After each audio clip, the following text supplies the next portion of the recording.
Welcome, everybody, to Healing the Divide Sisterhood Intensive. I'm Karen Fleshman, and I'm so delighted you are here with us. Go ahead and pop in the chat where you are joining us from. I'm so delighted to be here with my good friend, Vilma V of Women Magazine on KPFA Radio. Vilma is a professional feminist and my favorite hype woman and co-conspirator, and I'm just so grateful to everyone who is joining us here today. How are you doing, Vilma? I'm doing great. I'm excited to be here. I'm glad. I feel like the interracial sisterhood is a solution for one of the many problems we have. Being more connected interracially and in a sisterhood and solidarity. That's where I want to be, Karen. That's where I want to be too. And I realize this sound is a little loud, so I'm going to make it softer, or maybe I'm actually going to, I think maybe I'm going to pause it because I want to be able to hear you and hear everybody. So please put in the chat of where you are joining us from. We're so grateful to you for making time for this conversation. And this is part of a 5-day series. So we will be going live Tuesday, October 7th, Wednesday, October 8th, Thursday, October 9th, and Friday, October 10th. And we'll send you all the links so that you can join those other ones. But thank you for being here for day one. What is interracial sisterhood and why is it necessary? And because, this work of healing racial divides among women, this is not intellectual work. This is not, although of course reading books and everything is an important part, but it's really an embodied practice. And so I'm going to start every day. Oh, thank you, Savan. Thank you for joining us. I'm going to start every day with a meditation to bring us into the space so that we can kind of exhale and release whatever is going on outside of there and get grounded and come back into our bodies. And this is one of my favorite meditations that I learned from the Selma Center for Nonviolence. So I encourage everyone to find a comfortable spot to ground and just slow your breath and start to feel your connection to the earth through your feet, through your seat.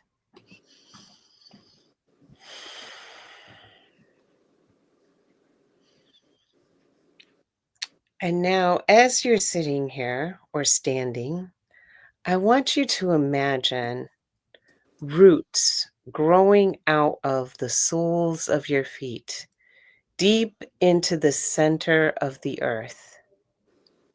Feel them growing and stretching and extending down and down and down, and feel their connection to you through your feet. And imagine how much stronger you can stand, how much taller you can be, knowing that you have these deep, deep, deep roots connecting you into the earth. And now, from this place of deep rootedness, I want you to extend to your tallest height. You can go ahead and stretch your arms up if that feels good. I like that. Feel your spine lengthening. Feel the neck, your cervix lengthening. Feeling your head floating up to your highest state of consciousness. And as you get up into this high space of consciousness, look around. Who do you see up here? Say hello.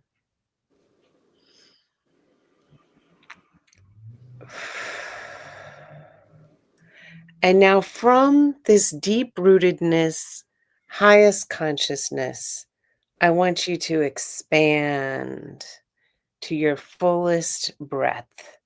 Take up space, stretch your arms, stretch your fingers, wiggle your fingers. White supremacy, patriarchy has us all crumpled in. No, take up space, fill it, fill it, and feel your community, feel your peers, feel everyone around you who supports you, who's connected to you, who's part of this movement, wherever they may live. See their faces, feel your connection to them. And now, from this place of deep rootedness, highest consciousness, fullest breath, I want you to think about all your mentors, your ancestors, your teachers, everyone who came before you, your your uh, your related ancestors, your chosen ancestors, all the people you have learned from. Feel them behind you. Feel how deep you extend, right? Feel their shoulder, their hand on your shoulder, saying, "You've got this. I'm here with you. I'm behind you. I have full confidence in you. You were meant for this moment, and I'm here walking behind you, supporting you all the way." And now, from this place of deep rootedness, highest consciousness, fullest breath, all that depth, all that support, I want you to think forward. Think about your children, your nibblings, your mentees, your students, all of the young people in your life. See them and see their children, see their grandchildren, and know that everything we do today is for them. It's to continue the legacy of our ancestors and our mentors and our teachers, and to create the world that we want for future generations. And now, welcome. Welcome so much. Thank you so much for making time for this conversation. And thank you as people are popping in the chat. We have Marcella. Oh, I'm sorry, Michaela, I believe. Michaela. Michaela. Yes, thank you, Michaela. And Ingrid. Thank you. Oh, Ingrid. So many beautiful faces from different times in my life. Thank you so much for being here. Okay. We have a lot of stuff to cover, so I'm going to get right in there. How is that meditation for folks? Did people enjoy that? I I know I love that one. How about you, Vilma? I thought it was great. I think, like you said, racism crunches us up and folds us in, and it's nice to expand with love and good intentions and belovedness, and not just Beloved. fear In all directions. in all Love directions. love is everywhere. So much love. Okay, so you may be wondering, why is a white woman named Karen always calling for interracial sisterhood, and why should I trust her? And I'd like to answer those questions for everybody.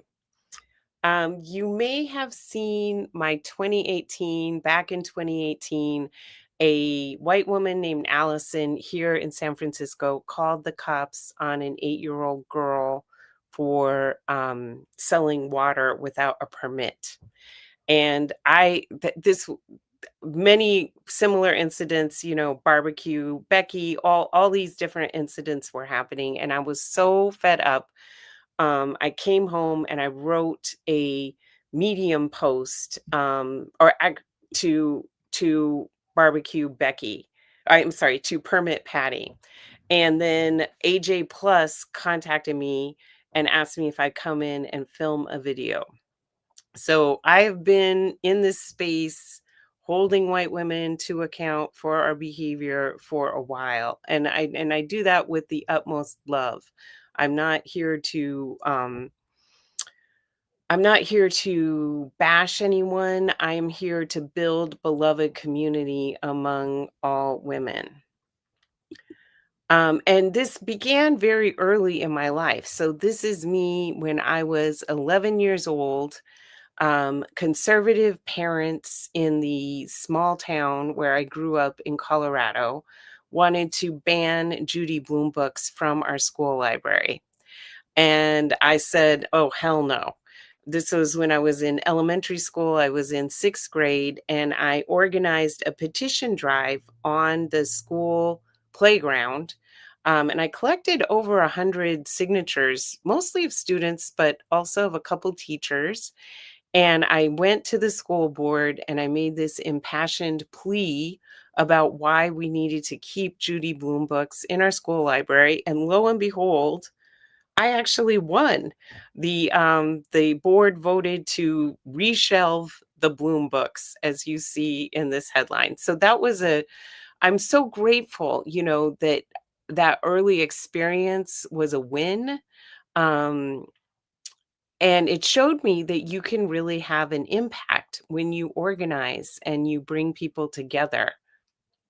I think about that all the time with young people today. I'm so happy to support them in what they are doing to lead us forward. Youth are always the ones who move us forward.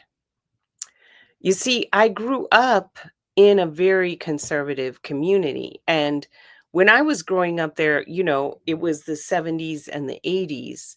Um, and to me, it just seemed normal. Okay. It wasn't until recently that I realized that the community where I grew up, Loveland, Colorado, had been a sundown town. A sundown town was a community in which Black people, specifically people of color, were not allowed to rent, they could not own, they could not even stay in a hotel overnight. They could come into the community to work during the day, but they had to be out by sundown. And this was maintained through white vigilantism, white bullying, business owners, landlords, realtors, and local elected officials. And the community where I grew up in was a town like this. So even though the 1968 Fair Housing Act had made these practices illegal and the signs saying whites only had come down, who's going to be the first family to want to move to a town like this? And we'll be talking more about this in the session tomorrow about um, why did white supremacists intentionally create all white communities? But if you grew up in an all white community or know of one, I encourage you to go on the Sundown Towns Registry website and look it up and see if your town is listed on there.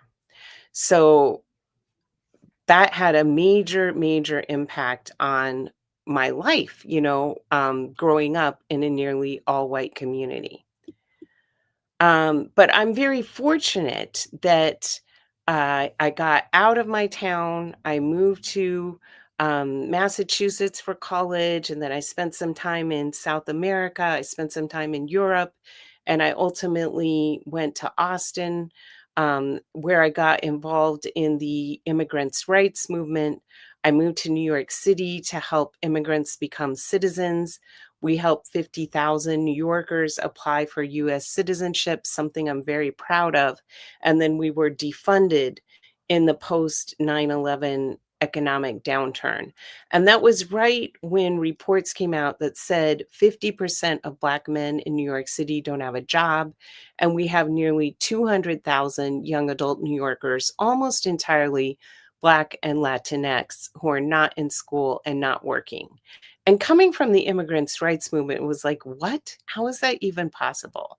Immigrants face a lot of adversity, but everybody's working. So why aren't the people who were born and raised here working? And I thought that the answer to that question was job training, internships, and connections to employers. I went to work for a really amazing national nonprofit organization called Year Up. Year Up trains young adults who don't have a college degree for corporate careers in tech. And through Year Up, I became a mentor to many young Black and Brown adults as they began working in corporate America. And this was when I really had to face my racism because I sat across the table from them. I realized I had a lot of harmful assumptions and stereotypes about them. I am part of the problem and I need to change. I moved to San Francisco in 2012. I continued doing this same line of work. And in 2014, I was really fixated on Ferguson because I saw in Mike Brown the many young Black men that I serve as a mentor. And I was just devastated when Darren Wilson was not indicted for killing him. I thought for sure he would be indicted. And shortly thereafter, is when this picture took place. I went out to brunch with these two young Black women who had graduated from Europe, have been working for tech companies for a couple of years, have gone on to have just fantastic, fantastic careers. Dom Jones is a very talented musician and poet, as well as she works in the music licensing for TV and film space. And Karen Osman is a has had a wonderful career and a beautiful family. Just two incredible women. But when I shared my shock about Darren Wilson on this day, they said to me, "How could you possibly be shocked? You are clearly not paying attention." And then we started to talk about what it was like for them at the tech companies, and they're like, "Listen, we're super grateful for our incomes, our lifestyles. We actually really enjoy the work we do every day, but coming into work, being the only Black woman as far as the eye can see, we are bombarded by toxicity, a lot of it coming from you, from women who look like you." And that was that moment when I was like, dang, here I am. I thought I was helping young people. And in a sense, I was by connecting them to these fantastic career opportunities. But I was also putting them in harm's way. And I decided to stop preparing young adults of color for the workplace and start preparing the workplace for young adults of color. And I became a workplace workshop facilitator. And from that, in 2016, I started to see these trends in the workplace, that the employee resource groups were very divided. The women's resource group was often pretty much solely composed of white women who were very concerned about their individual career advancement. The women of color were more in the ERGs for people of color, and there wasn't any kind of um, unity among women in these workplaces. And since I live in the Silicon Valley area, I'm talking primarily tech workplaces. And so I started to really want to bring women together across difference. And this only accelerated when I saw the 2016 election results. And I had approached a big conference to have a Women in Tech conference panel on uniting women across difference. Um, and they rejected my panel. And I decided, why am I waiting for this gatekeeper? I can just get a venue and start to have these conversations. And this was the first Interracial Sisterhood event back in 2017. It was fantastic. Each speaker gave a lightning talk, and then we paired everybody in the audience and they answered these questions back and forth. And people just really loved that. And so from there, I just started basically hosting these interracial sisterhood events everywhere I would travel. This is the last one we did in person, January 2020, before the pandemic. And it just grew and grew. And people really enjoyed the opportunity to listen to each other's stories in a safe, generative setting and get to know each other. But the feedback was always, we need more time. We need more time. So during the pandemic, we started to offer online cohorts um, where we would study together and build community. And then we started to offer interracial sisterhood retreats. So we held one in Miami in 2023 and one in San Francisco in 2024. And dear Vilma is in this picture. You see her beautiful face there. And this was a fantastic, fantastic experience in July of 2024. Vilma, do you want to say something about it? It was really nice. There was a lot of opportunity for face-to-face discussion, particularly when people were, when we were just women of color together and then white women together and coming together. So it's really nice to be in person. So Yeah. I love that. Yes. And I also encourage anyone who has any thoughts or reflections on what I've said so far, please put it in the chat. We'd love to hear your reactions to what we're sharing here today. And this, my friends, is where we are headed next month. In fact, it starts literally 1 month from today, November 6th. The next Interracial Sisterhood retreat is in Barbados, November 6th through 10, at a gorgeous Black woman-owned private villa. Look at that view, with a private chef. Like literally, we are going to be in a completely patriarchy, white supremacy free space where we will just be able to be.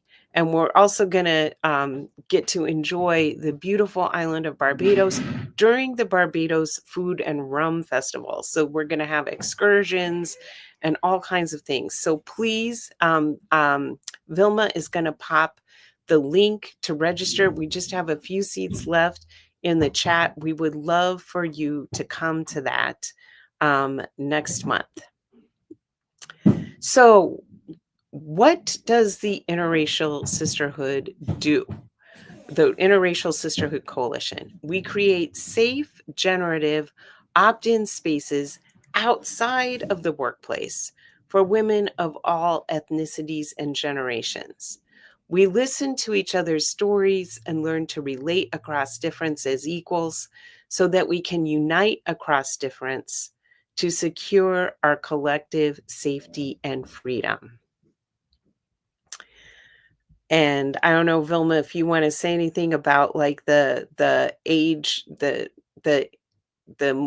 different ethnicities and generations at the Interracial Sisterhood retreat you attended. Yeah, that was very nice because there were different generations. Your daughter, who I believe was in high school, I think she's still in high school at the time, and all the way from people in their 30s, 40s, 50s, 60s, 70s. It's amazing. And even One their 80s. and the 80s. One thing, I think I have to be out of the studio so I can be in the regular chat because it looks like my chat isn't in studio chat. So Oh, okay. Okay, so you cool. might want to pop me out and then I can put the link in and stuff. Okay, I'm going to remove you. Okay. Excellent. So, yes. This is the purpose, is to create a space where we can actually come together across difference and get to know each other across difference. And it's an opt-in space because we understand there are some people that this is not for. They're not interested in getting to know each other across difference. And we understand that there is a lot of frustration and sadness and betrayal that Black women in particular have experienced, Indigenous women have experienced from white women.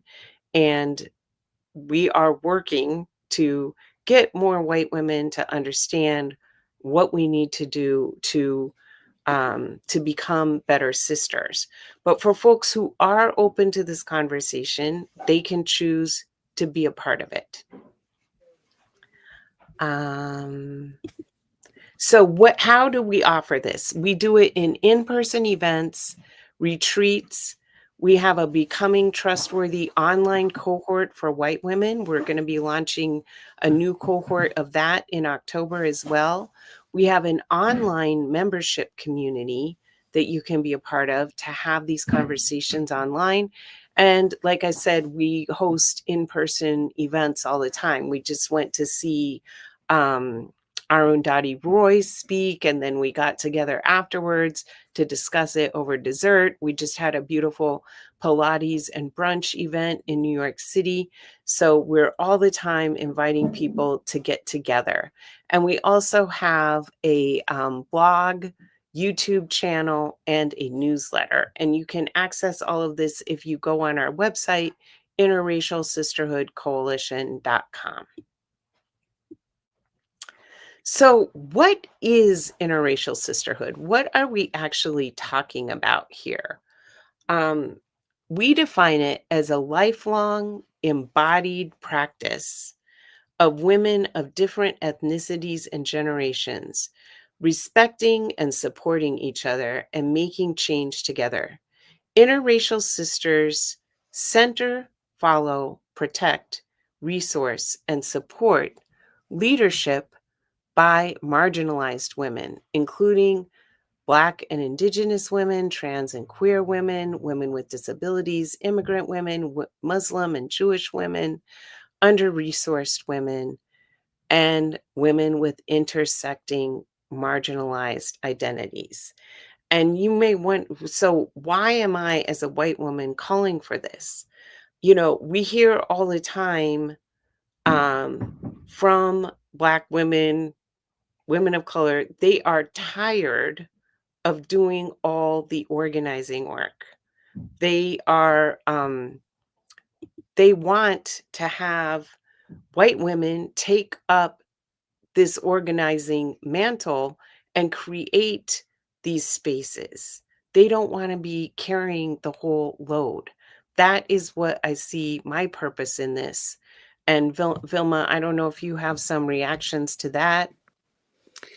Yeah, I think that many times women of color have been placed in a situation because, you know, we've all been through the DEI and the racial coming together, and many times you're in a room and maybe you're one or two of the only, in my case, Puerto Rican women or brown women, Latina or Black women, and then you're sort of on the spot speaking for everyone and even having sometimes need to educate folks. And it's, you know, I don't speak for all Puerto Rican women, and it can be very uncomfortable. And I know that it is something that women of our age, certain age, Gen X, we've been in the workforce for many years, and it's something that comes up a lot still. And I think we're hungry to evolve and have people sort of take up the mantle of their own education and ways to work better interracially instead of sort of the way it's been more normalized, that it's like, oh, you Black woman, tell us, help us, you know. And I think what you're trying to do makes a lot more sense, where the impetus is on white women and even, you know, Black or Latino women who want to engage interracial, to be intentional about it, and not just thrust into it, which is why I think it's great for brown and Black women. And for white women, it's a good safe space where you're actually taking the initiative and you're just not having someone teach you. Yes. And we are getting some feedback. Thank you so much, Michaela. And I don't know if you feel comfortable with me adding this feedback to the screen. I will gladly add it to the screen if you let me know that you feel. But we're hearing, I think I would feel more welcome if you mentioned brown women too. Thank you. Thank you very much for correcting me. I appreciate it. Yeah, there's brown women in the house. We just have white hair, but I'm definitely Latina, Vilma Ortiz. I speak Spanish. I'm Puerto Rican. And I'm glad to see Michaela. I'm also born in New York, Manhattan, Washington Heights. So I'm glad to see, yeah, we all want to be seen and affirmed in our identities. And I think that that's what doing it intentionally really helps to, so that we're not isolated and we do can work in solidarity. That's the end result, is to have us be closer, more connected, and in a beloved community together. Yes, yes. And we'll be talking as we go through the week about how, okay, thank you. Michaela provided this feedback. So thank you so much for raising that. We appreciate you, Michaela. And point well taken. What we'll be talking more about that as we go through the week, and this is not putting white men on blast or putting all men on blast. In fact, men are welcome. They don't come to the interracial sisterhood retreats, but they are welcome to come to our events. We know that men are harmed by patriarchy as well. And we see this as a full societal transformation to create a society where everybody thrives. Okay. Because ultimately, who does all this division and hatred serve is just a very, very, very few people. November 6th, the Tesla board is going to vote on making Elon Musk a trillionaire. Like when you type the word trillionaire, it gives the red line underneath it because that word does not exist. And all these other billionaires are becoming centi billionaires, and they will soon likely become trillionaires too. Well, almost everyone is barely able to pay their rent, their mortgage, keep food on the table. This is the situation that we are in from all this division. So when we reflect back in history, often people are like, well, what do you mean interracial sisterhood? Like, has that ever existed? It has. I mean, obviously, the overall dominant thing has not been interracial sisterhood, has been, a terrible legacy. Black women calling for interracial sisterhood from the time 200 years ago when they first started organizing for women's rights in America, and white women saying, no, you come behind us. We want our individual advancement. White women getting mad that black men got the right to vote before they did. White women selling out uh, women of color, black and brown women, in order to get the right to vote, saying to state legislators, give us the right to vote, you'll double the white vote and keep Jim Crow laws in place, and they won't be able to vote. So, this whole sordid legacy has gone on generation after generation, right? And I myself am not willing to kick it to the next generation to try to heal this. That is why we are coming together. But there have been key other times when interracial sisters have emerged throughout history, and I'd like to highlight some of these because they of course try to hide this from us because they don't want us to know about people like Harriet Tubman and her decades long friendships with Frances Seward and Martha Coffin Wright, and how that benefited all of them. So for Harriet, she could uh, whisper things into Frances Seward's ear. Frances Seward's husband actually served in Abraham Lincoln's cabinet. He previously was the governor of New York State. So Harriet would be able to communicate things to Frances, who could then get it all the way up to Abraham Lincoln. And when Harriet wanted to buy property, because she wanted to move her parents from Canada into New York, and it was totally illegal to sell property to a Black woman who was a runaway enslaved person, Frances actually sold her property so that she could have a a farm to put her parents to live on, and where she eventually lived. And Frances and Martha were already abolitionists. They were already uh, uh, early feminists. They were already organizing in all these areas. But when they met Harriet, and they met her because they were Underground Railroad stops on the Underground Railroad where people would stay in their house on their way up to Canada. When they met Harriet, she radicalized them. So, like, it intensified their passion, their drive, their energy for abolition and for um, and for feminism. And so I see this as just such a beautiful story of, it's not this one off kind of, I'm going to advance just for me. It's about how do we create societal change rooted in our relationship with each other, rooted in being in right relationship with each other. And this is why they'll like to highlight these stories, because when these things actually happen, it creates tremendous energy and change. Another example is Eleanor Roosevelt and her decades long friendship with Reverend Polly Murray, who was a non binary person, a legal scholar, who really advanced women's rights. I mean, we have to really say, give our flowers to Reverend Polly Murray, because they are the reason why um, women's rights were included in the Civil Rights Act. It was their scholarship and their lobbying that got women's rights included. We would not have all the protections that we have from workplace discrimination, from wage gap, from sexual harassment, from all of the things, if it weren't for Reverend Polly Murray. And they initiated a friendship with Eleanor Roosevelt by writing her letters that turned into, again, a decades long friendship where not only did Eleanor Roosevelt listen to Reverend Polly Murray, but they radicalized her. They made her become much more progressive.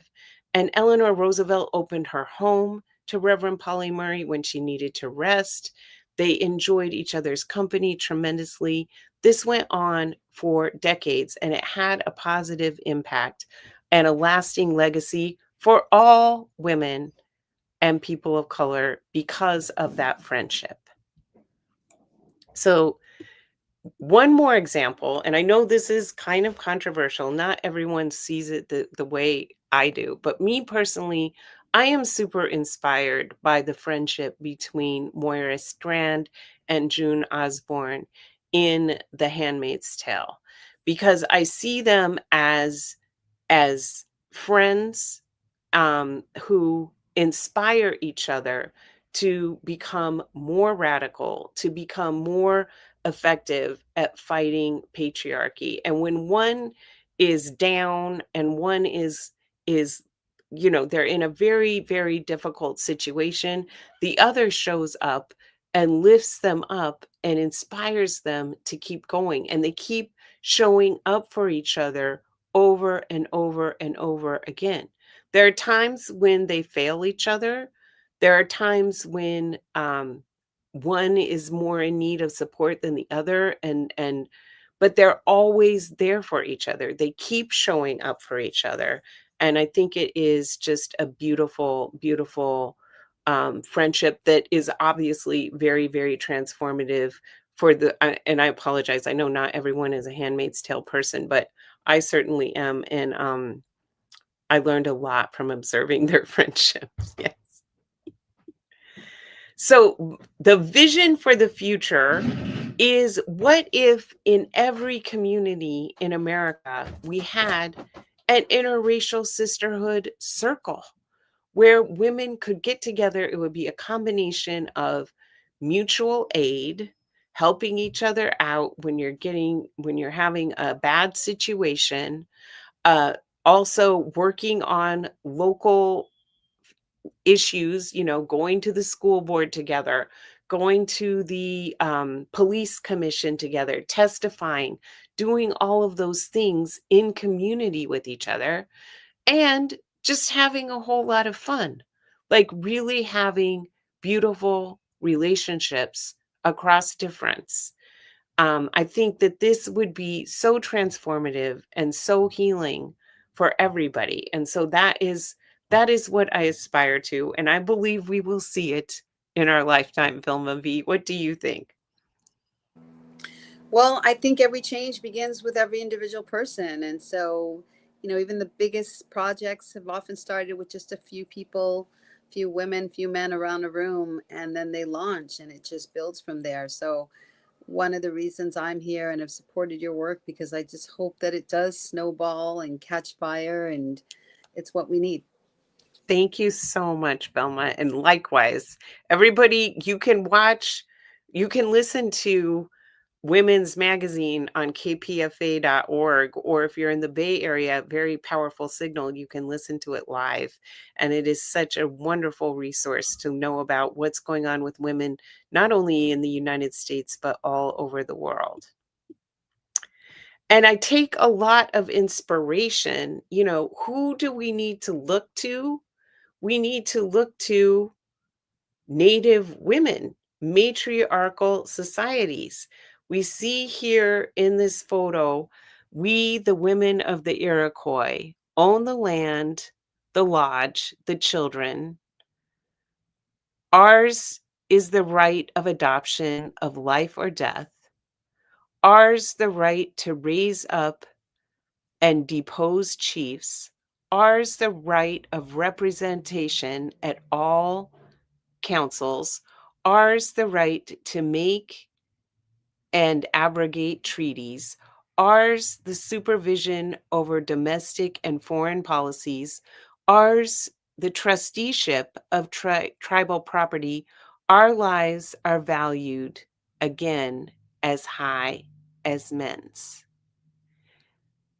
This is what I want to see, right? How we can learn from matriarchal societies, how women can have real power, not this individual advancement, not this accumulation of wealth in the hands of a few, but real power. And we know that the Iroquois uh, governance structure was what the US Constitution was based on. It was all about distributing power and having co-equal parts of government so that not too much power could get concentrated in the hands of a few.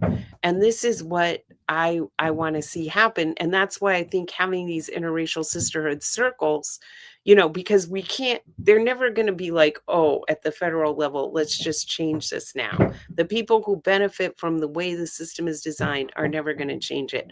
We have to start creating what we want to see happen, and then make the old system obsolete, as our Buckminster Fuller taught us.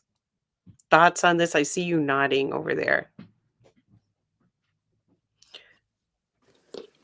I'm really glad that you're lifting up Native women, because I think there's a lot of history about how Native women were seen as real equals, if not certain keepers and elevated of their culture and their traditions and their legacies. And it's something that I wish our culture could adopt more.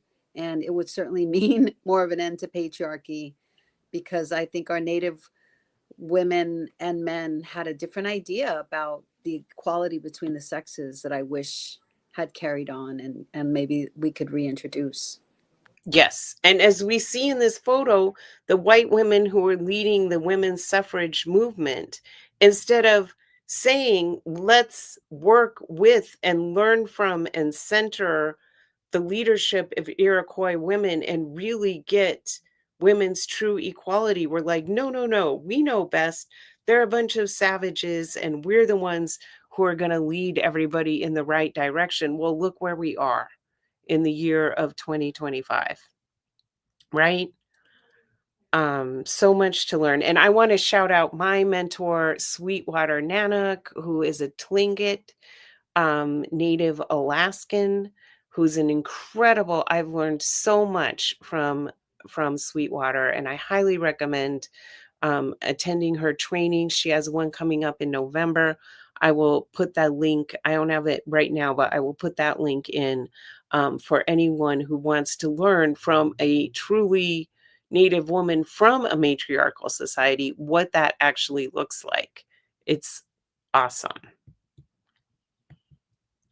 So, okay. So how did we get like this?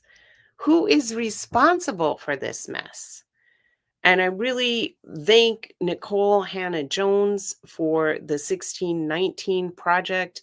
I learned so much from reading the writings about 1619 when English slave traders kidnapped the first group of Africans and brought them in chains to Jamestown, and everything that emerged from that, this idea that, um, white landowning men are the only decision makers and everybody else is less than fully human, and can be, their labor can be extracted, um, and this terrible violence that has permeated our society for 400 years, the ongoing legacy that it was a economy, it was a policy, it was culture, it was everything wrapped into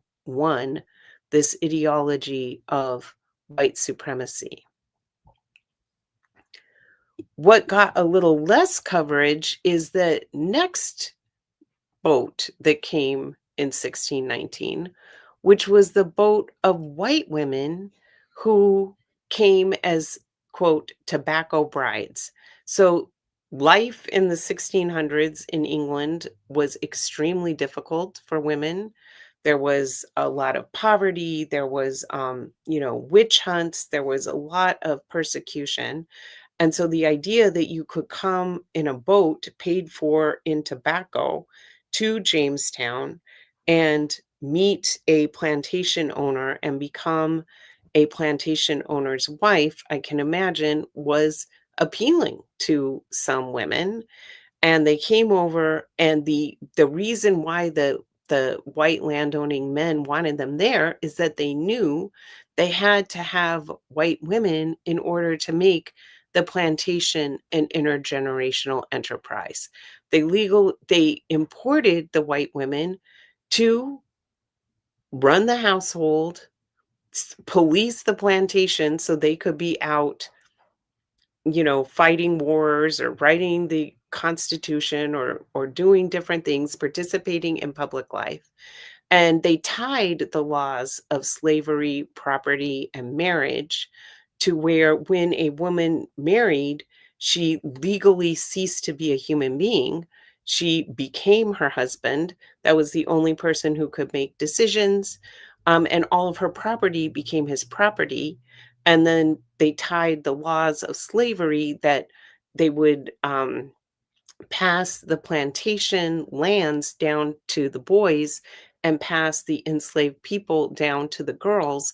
And the more enslaved people a girl owned, because she could own property before she was married, the more value her hand in marriage. I mean, when you go into this and you see the meticulousness, the sickness, the twistedness of everything, you know, I am not trying to say all this to excuse white women's behavior. White women's behavior has been atrocious.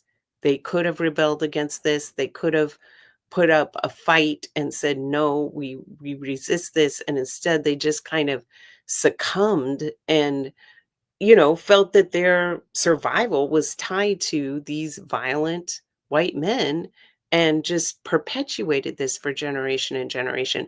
But when you really see how this was structured so meticulously, it does give me more empathy for what that must have been like and why they made those decisions.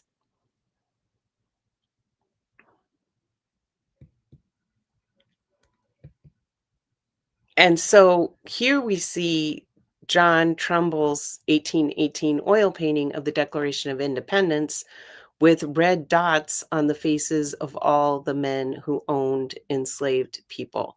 This was put by Arlen Parsa a few years ago. So when you look at this photo, they're writing this declaration that says all men are created equal. Um, and endowed by their creator with certain inalienable rights, but they were only talking about men like them, white, Protestant, landowning men, most of whom also owned enslaved people. And in the Declaration of Independence, they actually mention natives as merciless Indian savages. And they talk about how they're doing this warfare against women and children, and that is the justification for these men to do horrific genocide and land theft onto the native people.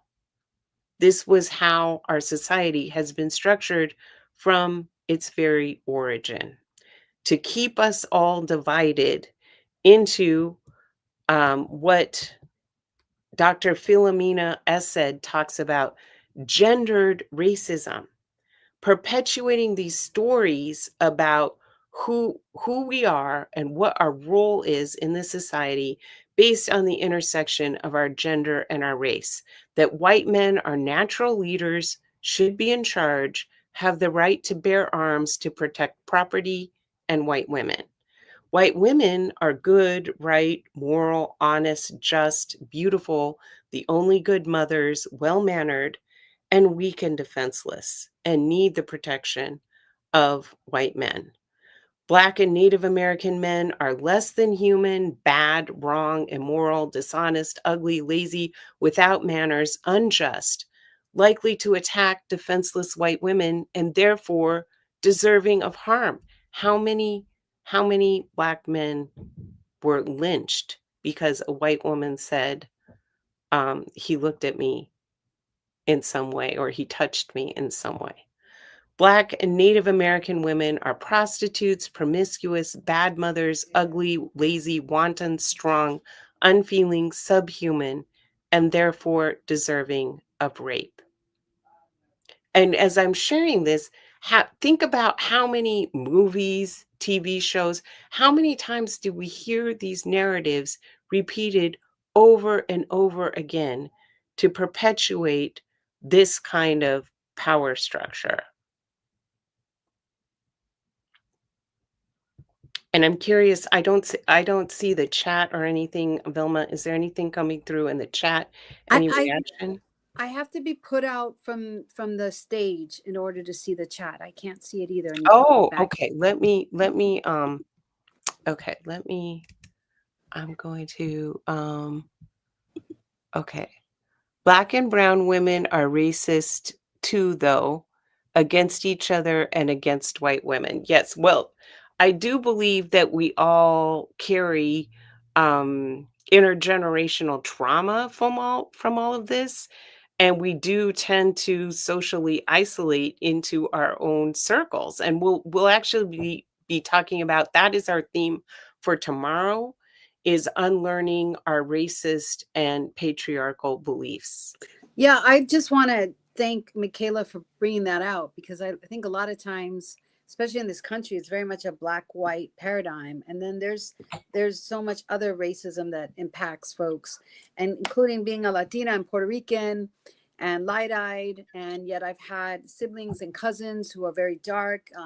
Present looking more as an African American, and they're, even our own families, there'll be talk about, whose skin is just a little bit more café con leche lighter, and there's a sort of a bias or a prejudice even amongst our own families that they don't come out and say, but you just hear it in who gets complimented and what's favored and what's not. And it isn't just black and white, it is brown and black, and between different Latino races, Mexicans, with people from El Salvador, sometimes I've heard, and from Guatemala, and even and some Mexicans around folks who are indigenous. There's a pejorative about calling someone Indio and being very native. So yeah, this thing is complex, and I think not only is it not really dealt with well in the United States, but it's also often collapsed and try to make it just a black white paradigm.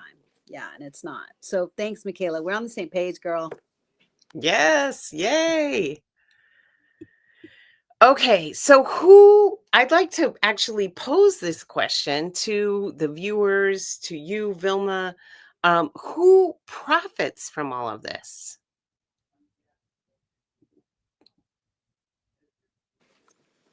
Is that a rhetorical question, or were you generally asking? Are you going to answer? I'm genuinely Okay. asking. Well, divide and conquer, has been this has been the MO in this country. And I think not only is it a racial thing, but there's a huge class thing. I mean, so many people don't identify as working class, and there is such a divide between, ownership class and people who have stocks and people who are, you could be a doctor, a lawyer, and still be very working class, but you don't identify yourself. So I think class is another big thing that divides people. And also that we can't collectively have a big impact and really try to more equitably distribute our resources. I think there has been, through who owns the papers and, newspapers back in the day, and even now social media with algorithms that can be tweaked. There is a vested interest in ruling class or the powers that be, or whoever you want to say, to keep us divided and definitely keep women divided. Yes. And Ingrid has a great comment. Colorism has been taught in certain cultures, the lighter you are, the closer you are to white. Yes, and internalized racism too, right?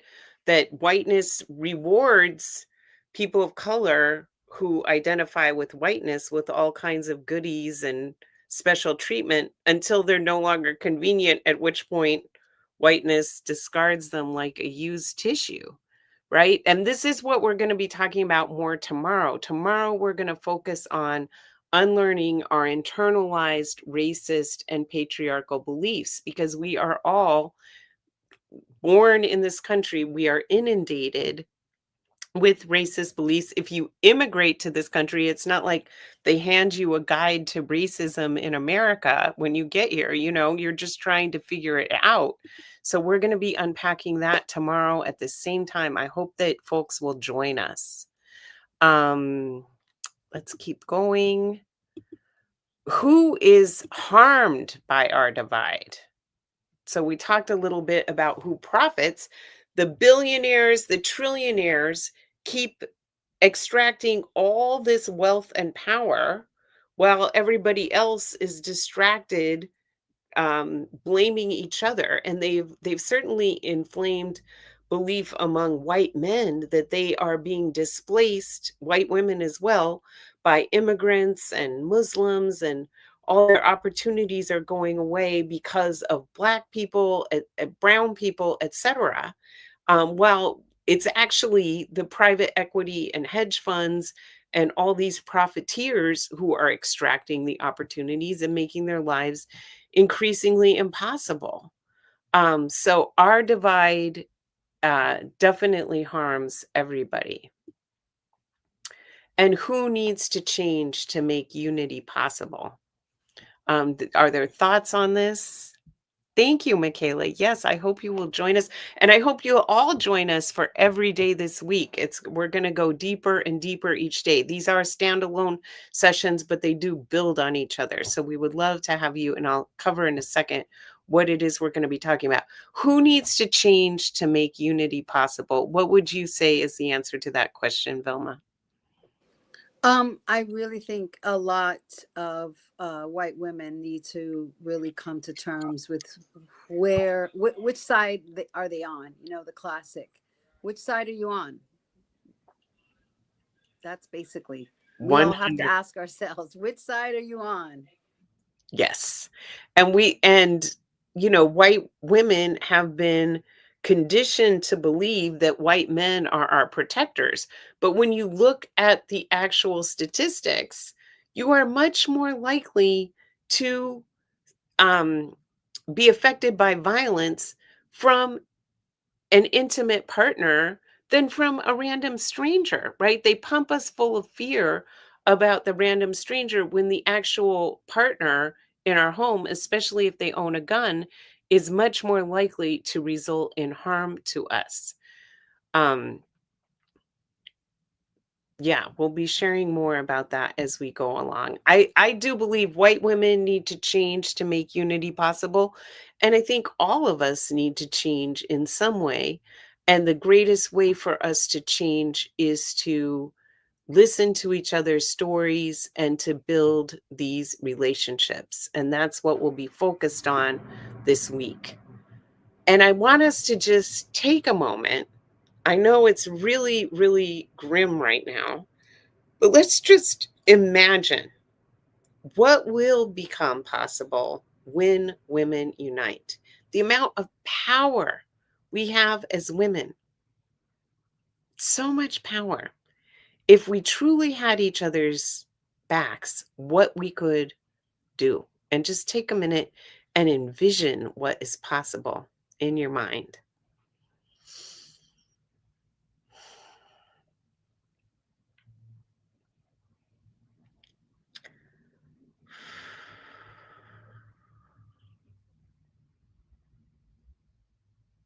And if you have thoughts on that, I'd love to see it in the chat. We all need to change. Thank you, Michaela. Yes, we all need to change.